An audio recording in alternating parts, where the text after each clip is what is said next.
Welcome back. This is video 2 of video 3 on how to successfully set up literature circles in your classroom. So I forgot to mention in the previous video that I am a middle school teacher, so I have worked with these videos in both 7th grade and 8th grade, and I have found that you certainly have to consider the time of year in which you're trying to do this and the level of the kids. I found it's easier to start doing this a little bit sooner in 8th grade, whereas in 7th grade I waited until the second half of the year to do this. But in both grade levels, I did the same exact lesson, set up everything the same exact way, and really went about it pretty flawlessly as long as you stick to these rules and these guidelines. So this video is going to walk you through the initial lesson that you present to the students to get them prepared and get them engaged into what literature circles are. I found that you definitely can't just throw them into this. You have to take a lot of time to walk them through the steps, walk them through the routines. But I have found that just standing up there spewing all this information to them doesn't work either. So it does have to be interactive in a sense, but purposefully interactive. And I think you'll see what I mean in a few minutes. So the first thing I do is put this on the board.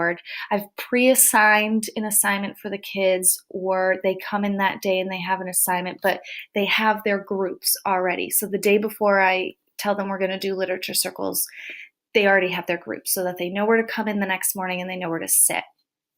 So one year I did this, I gave them a story to read and I gave them questions that they had to answer before they came into class the next day. This time I had actually done it on the current presidential debate since it was such a hot topic this year in the fall. So like I said, this is what I have on the board. They come in, they sit in their literature groups, and I say to them, okay, you have 5 minutes, and what I want you to do is to discuss about the current presidential debate. And that's it. They don't get any guidelines other than that, except for to discuss the presidential debate. And obviously do your best to hold a literature circle.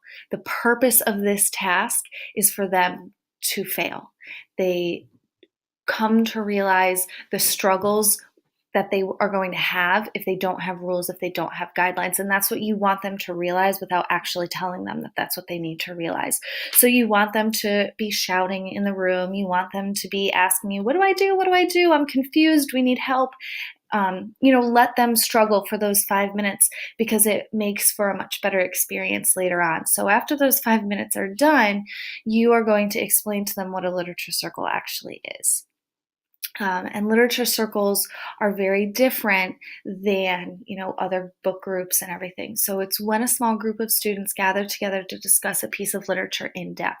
And the key to that is in depth. You're not just talking about surface things. The discussion is guided by the students. So they start to freak out a little when you say, I'm not in charge. The teacher isn't going to necessarily be leading you in what you need to be doing. And some kids get excited. Some kids get a little nervous. Literature circles allow students to engage in critical thinking and reflection on what they've read, and collaboration is key. So now you walk them through what they are and what they are not. And what I have done in the past is I have created this into a poster. Staples is actually a really good way to turn PDFs or slides into a poster, in case you're wondering and you want to do it yourself. But you kind of walk them through what literature circles are and what literature circles are not, so that they really get a full understanding of the difference.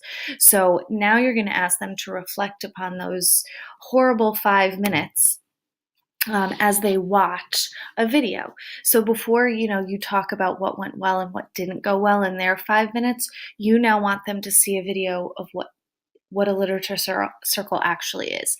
And on YouTube, there are a ton of great examples. I actually found one where teachers are going through and they're pointing out, and on the bottom is a little blurb about what each role is and what they're doing well and what they're not doing well, which helps the kids as they're watching the video. So the link is actually right on this slide if you want to find the video that I used. But what you want the kids to do as they're watching the video is to write down one thing that stood out to them.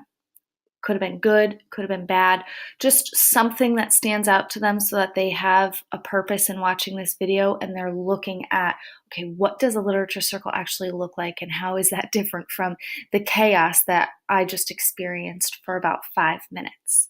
So after they've done that, you want to walk them through a, a whole class discussion, and you want to write down the answers on the board.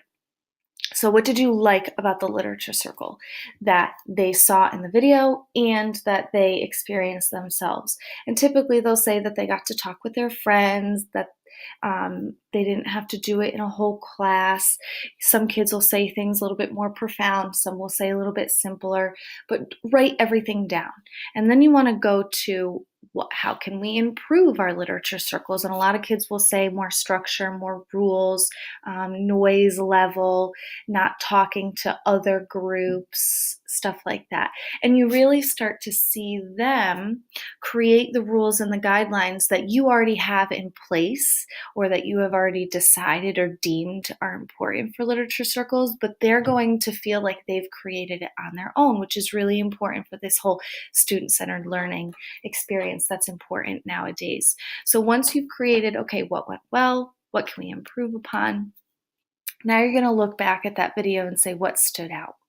So was there things that we talked about that we liked that stood out in this video? And you're going to write everything down. So from there, what the kids are going to do is they're going to create rules and guidelines for their literature circles. And you, yes, are going to have to do this with every single class. And yes, the rules and the guidelines may be a little bit different. What I have found is you can do one of two things. You can create a different set of rules and guidelines for each group of kids that you have.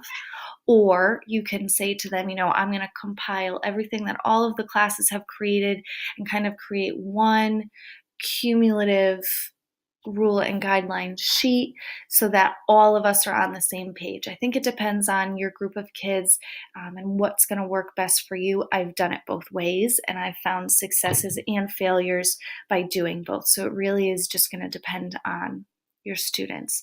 But I like this initial lesson because it requires the kids to fail and then reflect. So they kind of get to experience both scenarios, and it really helps them to remember when they go and do a literature circle what they don't want to see again. So they really do try to correct those behaviors that they did wrong after you've taught them how to do it correctly.